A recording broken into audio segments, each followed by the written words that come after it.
My name is Lauren and Murray, and I have an elephant as a pet, but I don't consider her a pet because elephants are like a lifelong commitment because they don't live like dogs. They're not like 4 to 5 years, they're 60 to 70 years. My father had her before I was born, so she's been like passed down to me, and she's only taken care of by us.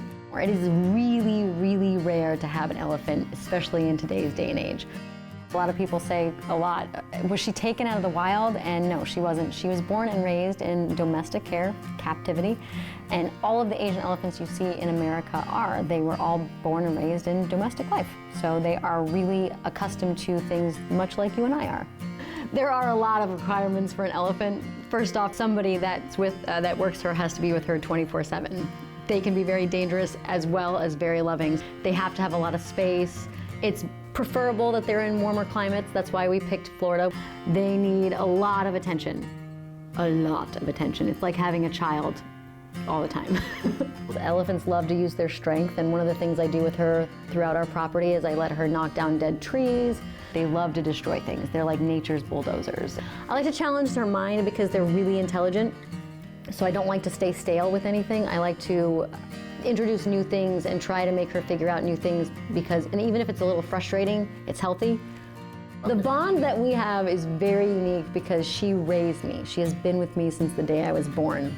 A lot of people say, so she's like a mother to you. And in reality, it's more like of a sister thing. And what's funny is she loves my father so much that sometimes she wasn't always a fan of me because I am the other child. So we have like a sibling relationship where it's almost like a sibling rivalry. She loves me and she does care for me, but not as much as she loves my father.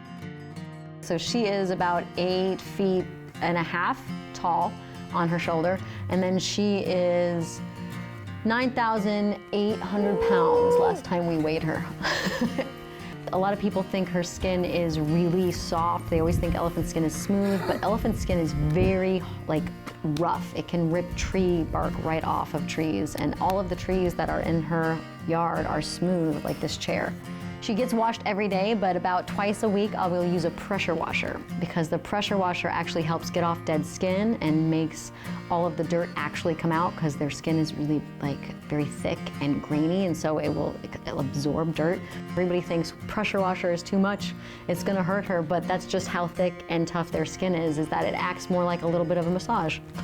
She can eat anywhere from 40 to 60 pounds of fruits and vegetables. She eats about 40 pounds of grain.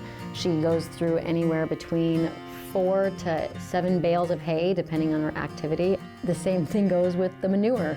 She can have upwards of 300 pounds of manure throughout the day. Yeah, it's a lengthy cleanup every morning. My son and the elephant, it's really a good relationship, but it's always monitored. You have to remember, first and foremost, that these are big, dangerous animals as well. And although she's very respectful, I would never just let him run in with her. My father was always careful, and we have never had an incident in our whole history, and so I try to keep it that way. And it is magical, beyond magical, to see her and him interact the way I used to when I was 5, 6, 7, 8, and it's really, really, it's my dream come true. People ask if I ride her, and I do all the time, but I ride her different than the way I would let you ride her. Because if you wanted to ride her, I would put this lightweight aluminum saddle on her, so you would have something to hold on to and you would ride on her back. I ride her behind her ears, on her neck. It's more of a mahout style to ride. When I wake up in the morning, I go in to get her and take her to her other yard. She'll put her head up and she puts her foot up because she wants me to crawl into her, in between her legs, and that's how she hugs every morning. And that's not something she would do to anybody. That's just her family. In the morning, I like to walk her up to my favorite spot to have coffee. It's got a big swing, and she steals my coffee constantly, always. And what's funny is people are like, so she must like coffee. She doesn't just like coffee, she just likes it because it's mine. So it could be anything is in my cup, she wants to have some, and I do share with her. From seeing a lot of elephants, I've learned that no matter what, not one is the same as the other. They're a lot like us in the fact that they're very different personality from each elephant to each elephant. My dad can call her from anywhere she's at. He has this elephant call, and she will just run at full, full-blown speed and come right up and stop right against him. Like, it looks like she is gonna knock him over, and it's really cool. He's scared a lot of people doing it. It's one of his favorite things to do. So what am I doing here in Hawaii? That's a great question, because it's very rare that I ever leave my elephant. She needs my attention all the time. However, I do perform an aerial silk show that's the way I make my living. And I was booked with the Super American Circus here in Hawaii, produced by Tuffy Nicholas. It's a great show, and I have 10 days here. It's gonna be awesome. I love Hawaii, and I love the people in Hawaii, so that's why I'm in Hawaii. So what's on my shirt? This is an elephant footprint. This is one of the things that helped us get through COVID. During COVID, everything was shut down, no money was coming in, and I was trying to figure out how to feed all of the animals on my farm.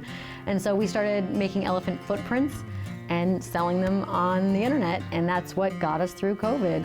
And if you want to know more about her, she is pretty popular on the internet. She's on TikTok at Silk Elephant 44, and we are on Instagram at Silk Elephant, and our website is elephantoasis.org. Right now, she's just basically in retirement.